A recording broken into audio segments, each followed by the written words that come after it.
dahil Mother's Day ngayon, ito nga pala ang hinahanda namin selebrasyon para sa araw na ito. Simpleng selebrasyon nga lang ito at naisipan nga lang din namin magluto ng ginataang sinantol. Medyo maselan nga lang ang paggawa nito mga mare dahil mabusisi nga, pero pinagtyagaan na nga natin dahil matagal-tagal na nga rin tayo hindi nakakakain ng ganitong ulam. At dahil wala nga tayong kairan yan mga mare, tinatawag na kudkuran nga sa amin sa Bicol, ito nga ginawa namin, ginadgad na nga lang namin itong sinantol. Dahil nga maraming proseso itong ginagawa natin sinantol mga mare, puro ito na nga halos ang kabuuan nitong ating video ay pambira. Kung taga Bicol kahit talaga makaka-relate ka talaga kung paano gawin itong pagluluto ng sinantol na to. At habang busy nga kami sa paghahanda nitong sinantol mga mare, ay busy nga din sa pagluluto ng alamang na bagoong ito si Mama Mi. Dahil lalagyan nga natin ng bagoong itong ating lulutuing sinantol. At eto nga for the piga na nga kami dito. Tatanggalan nga natin ng dagta itong ating sinantol. Pagkatapos sa mga kaganapan kanina, eto nga for the salang na nga tayo nito mga mare at magluluto na nga itong si Paring Sam. At dahil plano nga mag-boodle fight mga mare, ay hindi talaga mawawala ang inihaw na liempo. Kaya naman nga eto nga nagmarinate na nga din.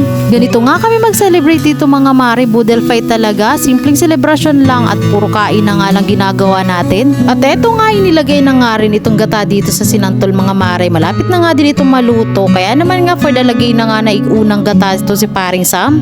At nabubulol pa nga itong kumare nyo sa pagbo-voice over, pambihira. Eto, final touch na nga yan mga mare at pahihibasan na nga lang yan para nga magmantika itong ating sinantol. At dito naman nga ay inayos na nga din itong ating iihawin na bangus mga mare. Dalawa nga pala ito para nga magkasya nga sa atin. At sa wakas nga iluto na ang ating sinantol mga mare. At eto naman nga sa labas ay nag-iihaw na nga din sila dito ng liempo. At pagkatapos nga ng liempo mga mare, eto naman nga inihaw na bangus ang isinalang na. Pagkatapos nga ng mga kaganapan ay syempre ito na ang ating pinakahihintay. Boodle fight na tayo mga mare. Tara, kain tayo.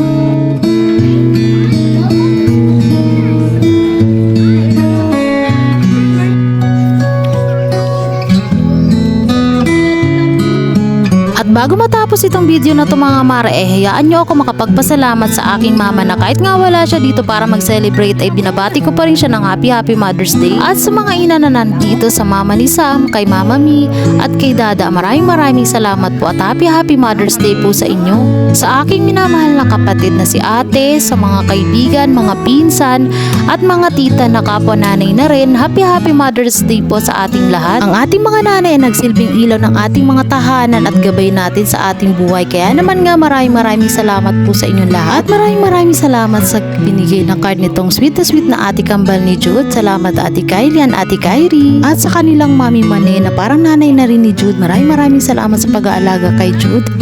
Happy Mother's Day at sa uulitin. Maraming salamat.